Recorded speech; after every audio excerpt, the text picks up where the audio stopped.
What is a group sale? A group sale is a type of securities sale in which all the investors involved in a single syndicate participate in the sale of a specific lot of securities.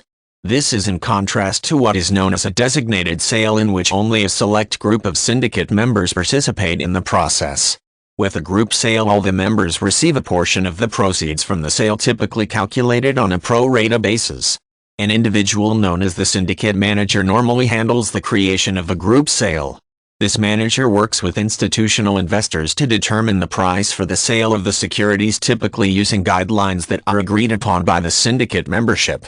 Once the buyer makes a commitment, the manager handles the process of arranging for receipt of the payment and the transfer of ownership of the assets included in the sale to the new owners.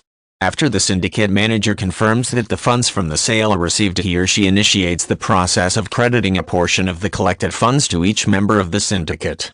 After completing the allocation process, the manager confirms the amounts credited to each syndicate member to make sure no errors in the distribution have taken place.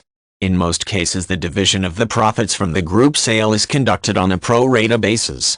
This means that each member is allocated his or her portion of the profits based on the amount of interest held in the recently sold securities. Using this pro rata approach helps to protect the interests of each syndicate member and make sure that no one receives an inordinate amount of profit from any sale at the expense of the other members.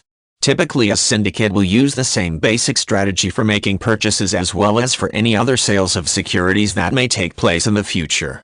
The only change in the process will be if the syndicate chooses to allow a designated sale in which only a select group of the syndicate members agree to participate.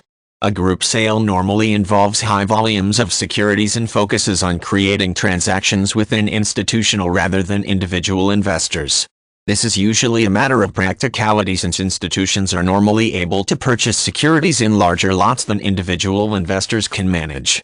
In most nations, there are no legal restrictions that would prevent a group sale to an individual investor, providing that the investor has complied with any governmental regulations that may apply and has the resources on hand to successfully complete the transaction.